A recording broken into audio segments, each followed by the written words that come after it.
Hello and welcome to Golden Life Living with Charise. We are covering a three-part series on walking in your purpose. Today we will discuss how to break unhealthy soul ties as a ways and means to walking in your purpose. And joining us for this discussion today is my guest, Minister Ann Thomas. Thank you, Ann, for joining us today. Thank you for having me. It's an honor. I'm so excited to have this discussion. Before we get started, if you will, just tell us a little bit about your journey. Well, basically, I thank God today. He's allowed me to be a voice, help those who really don't understand their purpose and their identity and their destiny to really discover who they are. As far as my own personal journey, I've been through a lot, just like everybody. We all have our stories. But I faced a devastating, unwanted divorce about 5 years ago, and that really pushed me to the place that I am today, which is not only having to know who I am, but then now helping others to discover who they are as well. Absolutely. Now, if you will, if you can, for the audience, define what it is to have the purpose, to find your purpose in your life. You know, I think we all want to know that we've made a difference in the life of someone else. And ultimately, finding or determining or recognizing your purpose is to know exactly what you were created to do uniquely. Because, you know, there are a lot of different gifts and talents out there, but each of us have a unique talent or gift, skill, ability that God has given to us. And when we use it, when we're walking in it, then we're able to impact the lives of others in the way that we were intended to. And there's a great fulfillment that comes from that. Absolutely. And I will add to that, I feel like once you find your purpose, you kind of function with a little bit more clarity. That's right. And Absolutely. I would say for me, my purpose really became clearly defined last year. Yes. And I'm just operating on this earth a little bit better. Like I will say there was a period where I was getting through life, but not living life. That's right. And now I feel like I'm living life. Absolutely. And that's added purpose, even with living life. And I don't think people understand or know what that is. I agree with per you. se. Wholeheartedly. Absolutely. And it's you know, you're passionate about your purpose when you discover it. Yeah, absolutely. Yeah. So now, if you could, what are some benefits of one walking in their purpose? Well, definitely what you said. It's, you know, it is versus just being alive, we're actually living. So when you're living, there's a joy that you have. You feel like you're doing something constructive. You feel like you're contributing. You know, again, you know, one of the things that I've learned about walking in your purpose is that there are people, just like our purpose is unique, there are people uniquely assigned to us. And so if I'm not walking in the purpose, then there's someone else who's missing out on what they need to receive in order to fulfill their purpose as well. So I think one of the greatest satisfaction for me is not just my discovering who I am, but helping other people discover who they are as well. And I think that's very important because you say you went through a divorce. My experience was domestic violence. And one thing about it, when you're going through it, it's not nothing you really want to share, nothing you're excited about. And you kind of go into your own cocoon per se. That's right, absolutely. But there's power in sharing our stories. There is, absolutely. Because there's someone else out there who is going through the same thing. That's right. And needs to know that, hey, it's going to be okay. It's going to be okay. So we have to almost remove that shame of our stories. That's right. If we're equating shame to it, so we can get out there and share and reach one, teach one. That's right. In whatever capacity that's supposed to be. I agree. And then with purpose also, some people think of purpose and they want to equate it to making money. Yeah. But that's not always the case now, is it? No, because one of the things, you know, people ask me all the time, how do I know what my purpose is? I say to them, when you can identify that thing, that if all of your bills were paid and you didn't actually need money, this thing, you would do it all day, every day if you didn't get a dime for it. That's when you know that you found your purpose. Okay. So during this segment, we're going to speak specifically to people breaking unhealthy soul ties. If you will, very quickly, why is it important to break these unhealthy soul ties? Yeah, are we going to define soul ties? Because I don't know if everybody really understands. Well, let's define it, and then maybe in the next segment we'll. All right. So basically, a soul tie, the soul, if I could break it down very simply, the soul consists of the mind, the will, and the emotions. So our thoughts, our decisions, and all of our feelings. And so when we connect with another person, we connect our soul with their soul. Now, God intended there to be healthy soul ties, and we'll probably get deeper into what healthy soul ties are. But just like everything else, there is the other version of it. And so those ties, those bonds that we create, because we create soul ties through physical, spiritual, and emotional connection. When it's not in a healthy way, then it becomes unhealthy. Okay. We're going to take a break. We'll be right back. Hey everyone, it's Ann Thomas from Ann Thomas Ministry. Thank you so much for watching my interview with Charise from Golden Life Living. It was awesome. And as you know, we are discussing the very important topic of breaking unhealthy soul ties. Now, for those of you who follow our ministry, who partner with us, you know that we did have a Breaking Unhealthy Soul Ties workshop months ago. Many attended, and they received their healing, their deliverance, and their freedom, their breakthrough. And so guess what? We are offering another online soul ties workshop. Registration is going to open up the first week of August. But here is the awesome thing about this time around. You will, after you register, you will receive a link that gives you access to the information for 10 days. You're going to get your workbook. And so you are able to, during that time frame, go through at your own pace, at your convenience, in the privacy of your own home. You'll be able to access the information using a computer, a tablet, or your smartphone. So get ready. Visit our website and add your name to our email list. Our website is anthomasministry.com.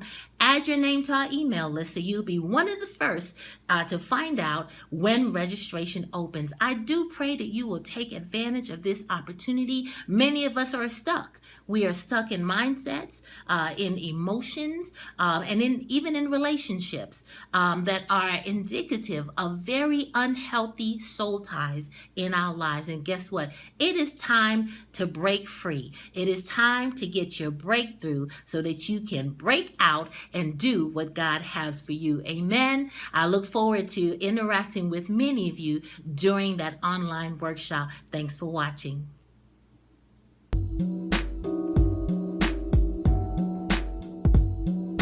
Welcome back to Golden Life Living with Charise. We are speaking specifically to breaking unhealthy soul ties as a ways and means to stepping into walking into your purpose. And joining me today for this discussion is Minister Ann Thomas. Now, before the break, we were defining what a soul tie is. Mm-hmm. Now, if you can, why is it important for people to break these unhealthy soul ties? It's important because when they become unhealthy, they affect how we see ourselves. They affect what we believe our potential is. And then ultimately, as we delve deeper into who we can have these soul ties with, they affect how we interact with other people. Yeah, so it really huge. Just, yeah. Yes.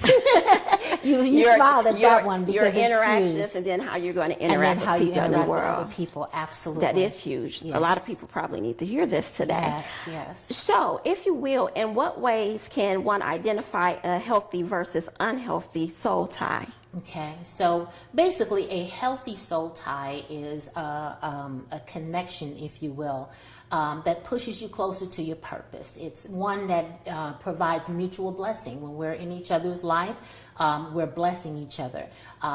It's a relationship that also allows me to be whole and not wounded, not hurt. So if you are in a relationship, or was, because that's the misnomer about soul ties. Sometimes we think that if we're still tied to that soul, then that means that the soul tie is in operation. But no, a soul tie can continue even beyond a relationship that is no longer in existence. So signs of unhealthy soul ties, well, unforgiveness is a huge sign. Insecurity, oversensitivity, the desire to want to control because of fear, So those are just some things that, that would definitely define unhealthy soul ties. And those are a lot of channels. Oh, they're huge. That's why I'm trying to pick and choose, because there is so much that people don't recognize. Sadly, those behaviors attached to unhealthy soul ties, some of us don't recognize it because it's become a part of us. So you begin to think that is normal. That is normal. You pick it up and put it on like clothes every day. Okay. Yeah. So now identify the channels or with whom these unhealthy soul ties may have a connection. Okay, so to do that, let me first say that the healthy soul ties basically are four. It's husband and wife, because we're created to be with our soul mate, parents and children, friends, and then ultimately in the body of Christ, our connections there. So all we have to do is now flip it on the backside of that for the unhealthy. Again, unhealthy marriages, very unhealthy, and one of the most powerful soul ties are with parent-children relationships. That is huge, because I could almost tell you, if it starts bad there, then it is the channel for all other destructive relationships. And then the same thing with friendships and also in the body of Christ. It's unhealthy when it's not doing what it was initially created to do. Okay, and I could definitely see that tie between the parent and child, because that's the household that you're growing in. So Absolutely. that's what you know is normal. That's what you know, absolutely. And that's what you will act out, and that's what you will take into every other relationship. So that's very key. It is. Now, how important is the mind, body, and soul alignment in nurturing of the healthy soul ties? Well, if you remember, I defined the soul as a place where the mind, our thoughts, will, our decisions, and emotions, all of that is tied into our soul. So if we're talking about being a whole and healed human being, those are the three areas that really affect not only how we see ourselves, but even how we perceive other people see us, and then how we interact with people. So it's huge. It's really huge. And in the universe now, especially after coming out of a domestic violence situation, I identify that there's actually bitter souls in the world. And those individuals, you cannot do anything to appease them. That's right. Doesn't matter if they say right and you go right. That's right. That's They're still like a going to black be a hole. problem. There's just nothing you can do That's right. to make them happy, to please them, because they absolutely refuse to operate in that realm. That's right. So we have to be mindful of that too. And I definitely say do not engage with the bitter souls, because sometimes they like to suck you in. I agree. To their mess and their stuff. I agree. So now moving on, how does an unhealthy soul tie prevent progress in our evolution? Well, basically, from what we kind of defined earlier, is that it prevents our progress, because here we are, we're stuck, and we can't really identify why we're stuck, because it has become familiar to us. A lot of times the unhealthiness in a soul tie is something that we have grown up with, we become comfortable with, it's familiar, and so we're trying to identify something out there as to why we're behaving this way, but it's really in here. And so it's essential that, I have so many people attend the workshop, and it is mind-blowing to them, the behaviors that they thought were normal. Mm-hmm. Yeah. All right, we're going to take a break right there. We will be right back. Hello, my name is Charise, host of Golden Life Living. I want to speak to you about my transformational process from being a domestic violence survivor. Part of my process included self-reflection that included taking a deep look within.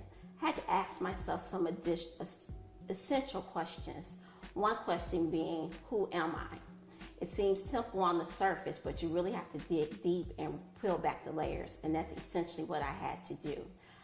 2, I had to ask, what were my gifts or talents? I had to re-identify with who I was, because after you peel back the layers, you're no longer living under the expectations of others. You're becoming clear on who you are.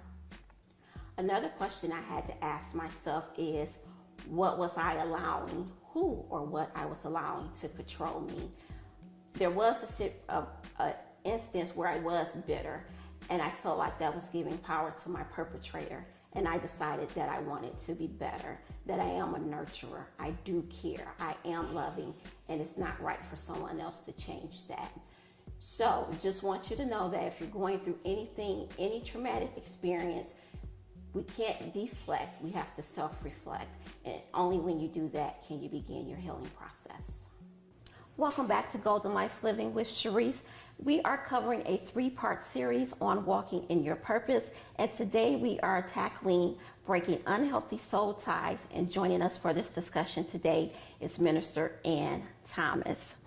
So during this segment, we kind of want to enlighten our audience and kind of give them some tips and advice as it pertains to breaking these unhealthy soul ties. Yes. So my first question is, what steps must one take to break from unhealthy soul ties? Well, this is what I tell people in the workshop. Basically 3 things. The first thing is when you acknowledge that there is an unhealthy tie, you've got to confess it. You have to acknowledge that there is. Then you have to cut it. And not only cut from the person, if that person is still actively a part of your life, or even cut from the memories of that person. Sometimes we hold on to numbers just in case. Sometimes we need to delete those numbers. We need to unfriend. That's what the button is there for on Facebook. We need to get rid of gifts and things that continue to keep us in that place of being tied to that person. So confess, cut, and then choose. It's time to start choosing different behaviors, different relationships. So it really is, it sounds simple, but it is necessary that we confess it, we cut it, and we choose differently. So you're really going through a purging, a cleansing of sorts. Absolutely necessary. Okay. Yes. Because you can't move forward until you do that. Cannot. Because I guess as long as you're entertaining it, you're still welcoming Absolutely. and inviting it into Absolutely. your space. Yes, and if we don't deal with it, we will continuously connect with people at that unhealthy level. Absolutely. Now, after one breaks free from their unhealthy soul tie, what ongoing maintenance must be done? Yeah, I would say the choosing part is really, really huge, because I believe that we basically are attracted to who we are. So with that being said, take some time to really become whole. Take some time to know who you are. Take some time to know your worth, your value, because the bottom line is if you're a queen, then you're not going to give time to a peasant. That's just the truth. So you got it, right? So you got to know who you are. And as you know who you are, then you're not going to entertain people who are not going to celebrate you, who are not going to push you to be the best you that you can be. Absolutely. And I like that you make the person look inward. Absolutely. Because you'll hear some people, their relationship is the same complaint over and over again. So at some point, okay, is it them or do you need to take a look inward? That's right. And what do you need to change about yourself? Because like you said, that's what you're welcoming and inviting into your space. Yes. And if you're complaining about that, what are you going to do moving forward to change that? That's right. Now, highlight some key points that you want the audience to walk away with today. Well, basically, I guess because this is so deep and it's so much, but I would have to say that any person that is in your life that is taking away from you, they are, when I come in contact with people, I like to know that I have enhanced their life. If you are connected to a person, a memory that is draining you, that is depleting you, that is causing you to feel like you are worthless, it's time to really check out not only the outward who you're dealing with, but why are you choosing that? Why are you allowing that? Why are you putting up for that? So I putting up with that. So I would say, the biggest thing is that behavior, and we know what those destructive behaviors are, because we see it not work time and time again. As you recognize, and don't allow shame to come, because as we'll share some more, who we become is a product of our upbringing, and we're going to get more into that. But don't allow shame to stop you. The cycle needs to break with you so that you can start a new cycle. And I think it's also important for people when they do disconnect that they have to take some time for themselves. All day, yeah, I agree with you. A Because lot of us don't do that. Yeah, the purging of the system is not necessarily easy. That's right. But then you almost kind of have to go inward. You need time for yourself. You do. And I know people who just, I have to be in a relationship. And it's That's like, right. no, you have to take a break and pause and right. connect with you and get to know with you, That's if right. that makes sense. It makes a lot of sense. And what you said right there is key. So now, if you will, please let our audience know of any upcoming initiatives and how they may connect with you. Okay, so I think the best thing I would say is to go to my website. It's AnnThomasMinistry.com because I keep my website pretty much updated because I do have several things coming up. I have my book there that you can actually see a summary and purchase, and we'll talk a little more about the book later.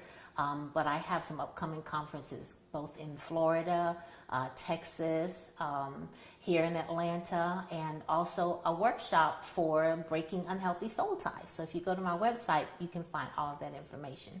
I'm absolutely looking forward to the online version of this discussion. Yes. That's going to wrap it up for today. I want to thank you for joining me here on Golden Life Living. It is my hope and wish that you continue this journey with me as we continue to grow together.